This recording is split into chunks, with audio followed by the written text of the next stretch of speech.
Subscribe करें हमारे YouTube channel को और इस बेल आइकन को दबा दें। Hello students, this is Bapuji Nath and I am welcoming all of you to Srishti Fundamental Science। यहाँ पे हम साइंस के कुछ फंडामेंटल जो बेसिक थिंग्स है उसके बारे में डिस्कस करेंगे और जानेंगे उसकी गहराइयों को।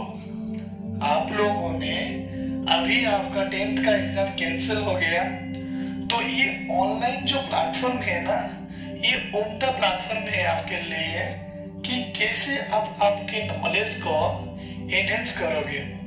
पहले तो मैं ये बताना चाहता हूँ जरूर कि मैं जो स्टूडेंट से मिलता हूँ और पूछता हूँ कि आप साइंस क्यों पढ़ना चाहते हो, तो कुछ लोगों के पास कुछ जवाब नहीं होता है। कुछ लोग मेडिकल पढ़ना है, इंजीनियरिंग पढ़ना है, कुछ ऐसा ही आंसर देते हैं। पर असलियत में साइंस गेम है, उसका मजा भी लेना चाहिए। अगर किताबों और वही सारे चीज जो रट्टा लगाने में आपको हेल्प करे, वो सारे चीज पे आप फोकस करेंगे सिर्फ, तो इसका मजा नहीं ले पाएंगे। इसका मजा लेना है तो पहले आपको उसके जड़ तक जाना पड़ेगा। हर चीज का जब जड़ तक पहुंच जाओगे तभी आप लोगों को उसका मजा आने लगेगा। लेट्स स्टार्ट कि साइंस क्या होता है और आप साइंस क्यों चूज करें। फर्स्ट ऑफ ऑल, ये जो साइंस है,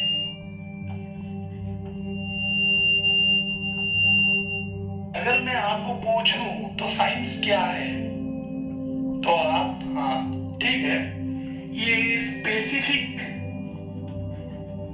and systematic knowledge,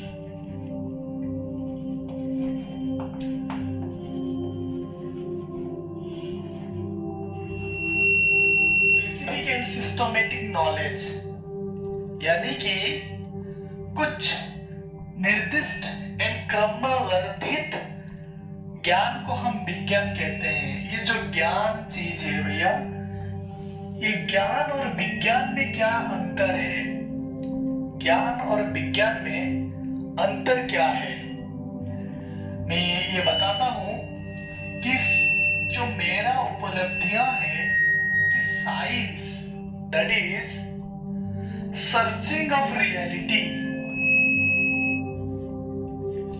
searching of reality यानी कि वास्तवता को खोजना, वास्तवता के बारे में जानना, उसको हम साइंस कहेंगे।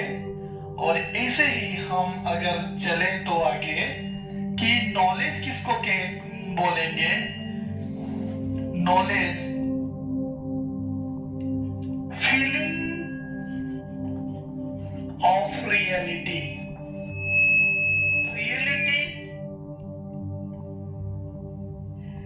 रियलिटी को फील करना अर्थात अनुभव, वास्तवता को अनुभव करना ही हम उसे नॉलेज कहेंगे। अच्छा, तो सही बात है ये। कुछ लोग ऐसे ही बोलते हैं कि नेचर, साइंस को और एक तरह से हम लिख सकते हैं कि साइंस को हम नेचर से कंपेयर कर सकते हैं, यानी कि हम बोल सकते हैं nature is science but science is no nature. मेरा कहने का मतलब यह है कि हम ये नेचर से ही साइंस को पाते हैं, नेचर से ही विज्ञान का आविष्कार हुआ है। जो भी सारे चीज नेचर कर रहा है और नेचर को ऑब्जर्व करने के बाद जो सारे रूल्स निकले उसी को हम साइंस कहते हैं। इसी बात पे मैं आपको एक स्टोरी भी सुनाता हूँ, पहले सुनिए और समझने की कोशिश कीजिए। बहुत ही उम्दा स्टोरी है। मान लीजिए कि यहाँ पे एक बंदा है जिसका नाम कुछ भी रख लीजिए, मान लीजिए बंटी उसका नाम है। और यहाँ पे एक लड़की है जिसकी नाम, ऐसे बना दीजिए एक लड़की, अच्छे वाला बनाना, हाँ ऐसे बालों पे थोड़ा मुस्कुराती हुई लड़की है जिसकी नाम इसकी नाम प्रकृति है। क्या है? प्रकृति। प्रकृति यानी कि नेचर। ओके, तो दोनों ये वाले जो है ना, ये बंदे दो हैं। ये नॉलेज वाला बंदा है सेंटी, इसका एक का नाम सेंटी रख लीजिए और एक का नाम गुरु रख लीजिए। तो ये दोनों एक ही बंधु हैं, बस दोनों बंधुआ हैं, फ्रेंड्स हैं ये सारे तीनों। और ये बंदा लड़की को बहुत ही चाहता है, तो परंतु वो ना प्रपोज नहीं कर सकता। प्यार तो जरूर करता है प्रकृति से, पर कैसे बोलेगा? ये आ गया अभी आपका 15 फरवरी आ गया, आपका भी जीवन में आया होगा। उसी दिन वो जो सारे वेडिंग खत्म हो गया और अंत में वो दिन आ गया, वो क्षण पल आ गया जब जिस दिन को प्लानिंग हो गया कि उसी दिन बंटी प्रकृति को अपनी मन की बात बोलेगा। सही है यार। ये जो दोनों थे ना, तो कैसे बोलेगा?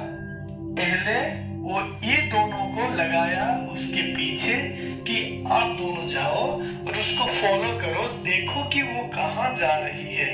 बाद में मैं कोई सुनसान सा जगह देख के जाके उसके सामने खड़ा होके उसको बोल दूंगा कि दिल की बात गहराइयों में, और सारे इशारे में समझ गए। तभी ये दोनों इसके जो जहां ये रहती थी उसी के घर के सामने ये दोनों चले गए और इसे फॉलो करने लगे। पहले तो ये फोन कर दिया इसको सेंटी ने कि बताया कि भाई वो बंदी निकल गई, अभी शायद लग रहा है घर से निकल तो गई। घर से निकलते ही कुछ देर चलते ही रास्ते में है पंडित साहब का घर, और ये पंडित साहब मैथ बनाते हैं। तो ये बंदी की रास्ते से तो निकल गई, शायद मैथ किताब हाथ में था तो पंडित सर के यहाँ जा रही है, अनुमान लगाया। और ये बंदा आगे यहाँ खड़ा होने से पहले ये रास्ता क्रॉस करके पंडित साहब के यहाँ नहीं गया और कोई सेटिंग था वहां पे चला गया। तो ये जो बात है, जो ये जो लड़की है उसको नेचर कहते हैं, और जो ऑब्जर्व करते हैं उनको ऑब्जर्वर कहते हैं, यानी कि साइंटिस्ट कहते हैं। और जो हमें बोल रहे हैं इन्हें रेस्ट ऑफ द वर्ल्ड कहते हैं। ये हो गया रेस्ट ऑफ द वर्ल्ड। सारे वर्ल्ड जब जानेंगे तो हम भी प्रकृति प्रेमी हैं यार, सारे प्रकृति को तो बहुत सारा प्यार करते हैं, इसीलिए तो हम ये पैंडेमिक सिचुएशन आया है, हमारा ज्यादा प्रकृति प्रेम निकल आया, तो इसीलिए ये सिचुएशन आया है। आप लोगों में भी प्रकृति से प्रेम करना, एनिमल्स को प्रेम करना ये सीखना चाहिए, और हम में वो ह्यूमैनिटी होना चाहिए कि यार वो मोरालिटी भी होना चाहिए कि कैसे प्रकृति को सुरक्षा की जाए। अभी प्रकृति हमारे साथ खेल रहा है, हम बहुत खेल लिए, अभी प्रकृति भी हमारे साथ खेल रहा है। ये जो सारे चीज है हम और आप, ये ऑनलाइन, ये टेक्नोलॉजी के जरिए, तो सही है यार। आप खेलोगे तो सही, वो खेलेगा तो गलत कैसे होगा? तो गलत कुछ नहीं है। तो आप भी अभी से प्रकृति को प्यार करना सीखिए। ये ऑब्जर्वर जो है ना, ये प्रकृति के दिल में क्या है कभी भी नहीं बता पाएगा, क्योंकि ना प्रकृति के दिल का जो बात है कोई भी समझ नहीं पाएगा, पर अनुमान कर सकते हैं कि ये पांडे सर का घर जा रहा होगा, जा रही होगी। तो ये सारी चीज जो है ना, प्रकृति को समझना वैसे बहुत बड़ी बात है। साइंस कोशिश करता है कि जो जो फेनोमेना रूल्स हमारे सारे चारों ओर सराउंडिंग्स में हो रहा है उसको ऑब्जर्व करें और रेस्ट ऑफ द वर्ल्ड को बताइए कि ये हो रहा है। तो हम साइंस वाले एनी टाइम हम रियलिटी को तलाशने में, वास्तवता को तलाशने में, वास्तवता के खोज में हम रहते हैं। तो दिस इज कॉल्ड साइंस। तो इसीलिए नेचर और साइंस एक परिपूरक है। तो अगर नेचर के अंदर मान लीजिए जिस दिन यहाँ पे एक पेड़ था और मान लीजिए कि यहाँ पे एक पेड़ था या इसके नीचे हमारा जो प्यारे न्यूटन जी बैठे हुए थे, तो ये जो फल उनके ऊपर गिर गया एप्पल, तो सही है यार, एवरीडे हर रोज ये फल गिरता था पर कोई ना उसको नोटिस नहीं करता था कि ये नीचे क्यों आ रहा है। वे तो बहुत बार न्यूटन जी ने भी देखा होगा कि क्यों गिर रहा है, पर सोचा नहीं होगा, पर उसी दिन उनके ऊपर गिर गया तो सोचने लगे ये नीचे क्यों आ रहा है।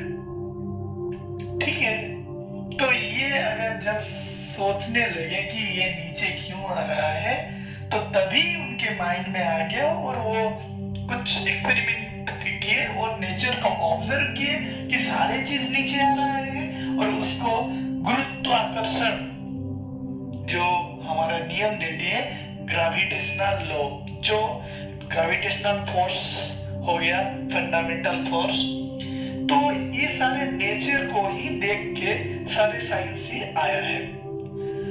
इसके बाद एक चीज मैं बोलना चाहता हूं कि science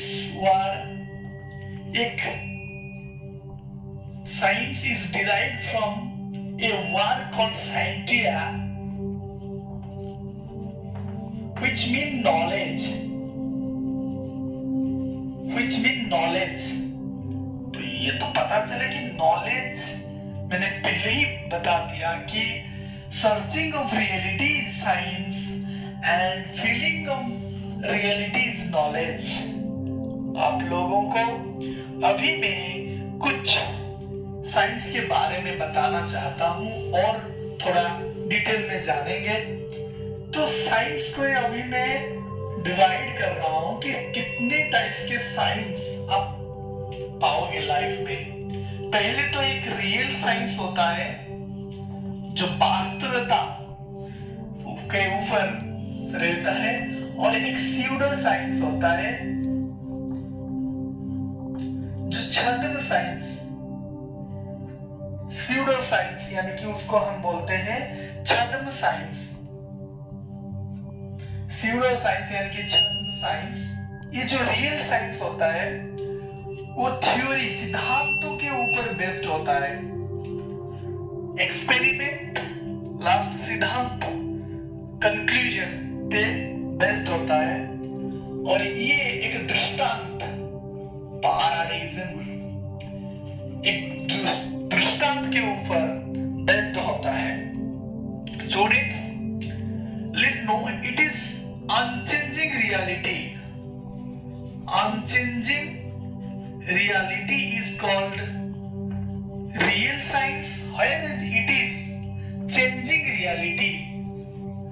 Changing reality is called pseudo science, छद्म साइंस, जो साइंस जैसा दिखता है पर साइंस नहीं है, चेंज होता है। मान लीजिए इसी बात में मैं बताता हूं कि आप लोग जानते होंगे कि सोशल साइंस, सामाजिक विज्ञान,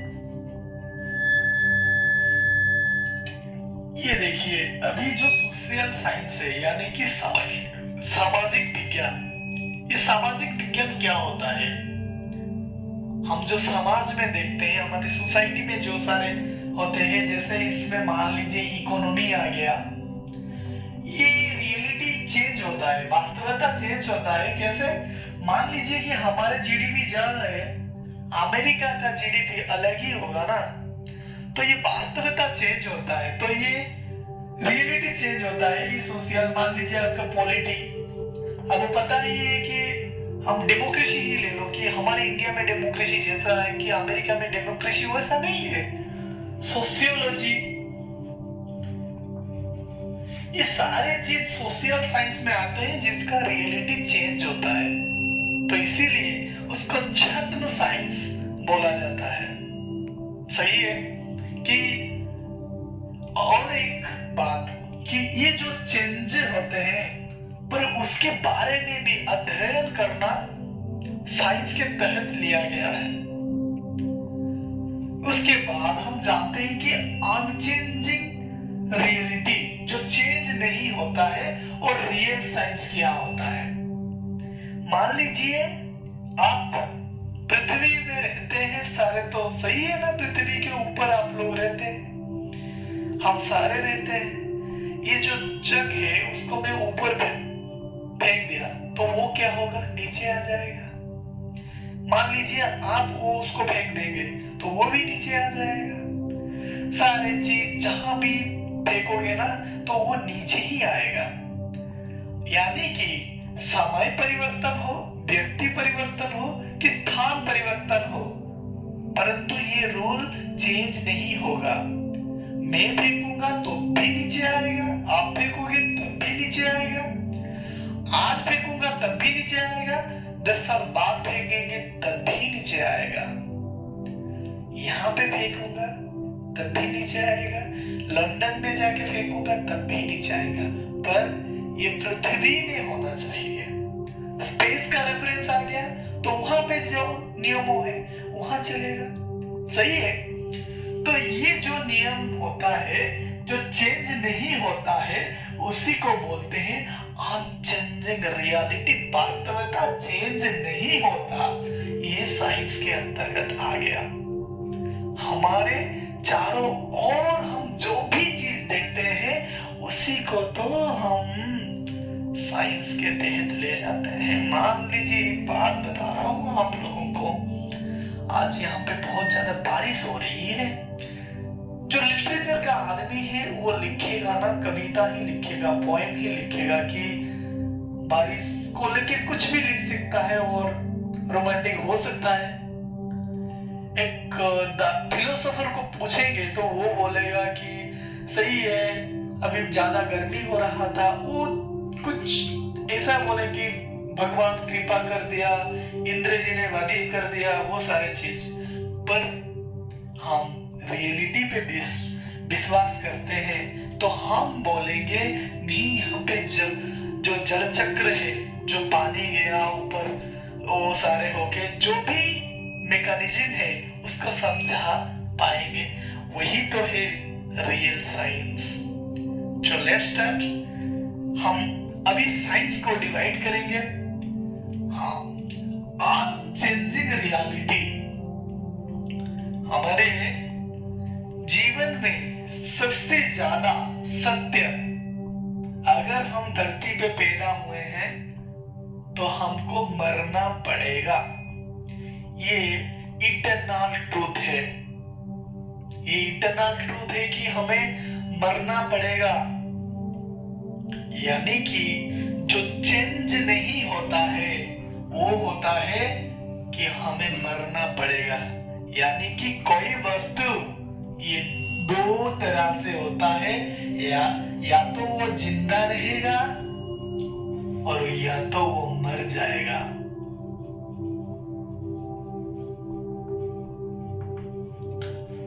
ये जो या तो वो जिंदा रहेगा या तो वो मर जाएगा, यही होता है हमारे जीवन का संगीत, गीत सारे जो भी बोल लो कि मरना तय है। अगर आज मैं जिंदा हूं तो कल भी मरूंगा। हमारे लैंग्वेज में एक है, उड़िया में बोलते हैं कि मर्त्य मंडल देह वो ये देवता है ले भी मरई। इसका मतलब ये होता है कि अगर आप धरती पे जन्म हुए हो तो भगवान क्यों ना हो, उनको मरना ही पड़ता है। श्री कृष्ण ने भी अपना शरीर त्याग किया था। तो ये सारे चीज होता है, यानी कि दुनिया में एक ही सत्य है कि लिविंग, जिंदा हो तो मरोगे तो श्योर, निश्चित रूप से आप मरोगे। तो ये अनचेंजिंग रियलिटी है लिविंग और नॉन लिविंग के। तो लिविंग के हम थोड़ा सा यहाँ पे लिख देता हूं कि लिविंग, और हम अभी जो रियल साइंस को हम डिवाइड किए थे, पहले आ गया आपका लिविंग और दूसरे में आ गया आपका नॉन लिविंग। सही है? तो अभी चलो आगे चलते हैं। ये लिविंग मतलब जो जीवित है, जैसे कि उसको डिवाइड कर दिया गया, जिसको हम बायोलॉजिकल साइंस बोलते हैं। एक हो गया आपका बॉटनी, स्टडी अबाउट प्लांट,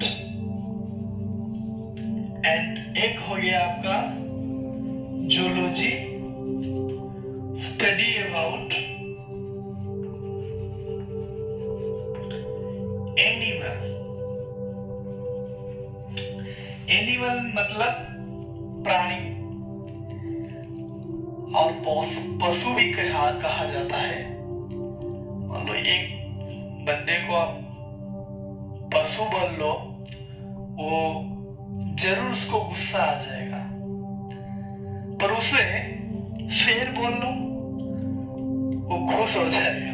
पता नहीं क्यों, शेर भी तो पशु ही होता है और हम भी तो ये एनिमल के अंदर जा रहे हैं, शायद मेरे को यही लग रहा है। सही है। चलो फिर आते हैं नॉन लिविंग। जो नॉन लिविंग चीज है उसे दो तरह से आपको पता है, उसको फिजिकल साइंस कहते हैं। फिजिकल साइंस यानी कि पहला हो गया फिजिक्स, पदार्थ विज्ञान, और दूसरा हो गया केमिस्ट्री। केमिस्ट्री यानी कि एक बात तो श्योर है, chemistry is the study about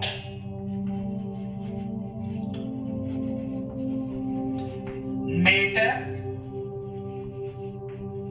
its properties, it's composition,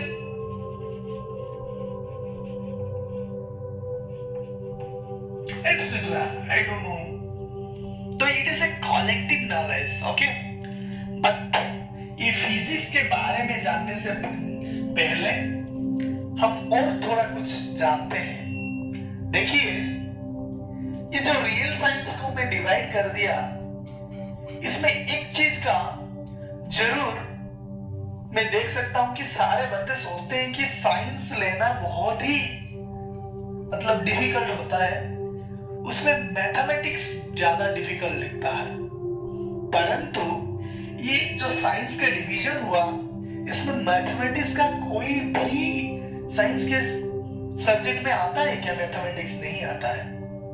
यानी कि mathematics is not a part of science, पर मैथमेटिक्स सारे सब्जेक्ट में, सारे स्ट्रीम में होता है। ये आर्ट्स में होता है, ये कॉमर्स में होता ही होता है, और साइंस में भी होता है। तो चलिए अभी जो रह गए उसी के बारे में थोड़ा जानते हैं। ये फिजिक्स जो है ना, तो ये जो फिजिक्स होता है इसको किंग ऑफ साइंस कहते हैं, किंग ऑफ साइंस। और इस ब्रांच को बोलते हैं रॉयल ब्रांच ऑफ साइंस।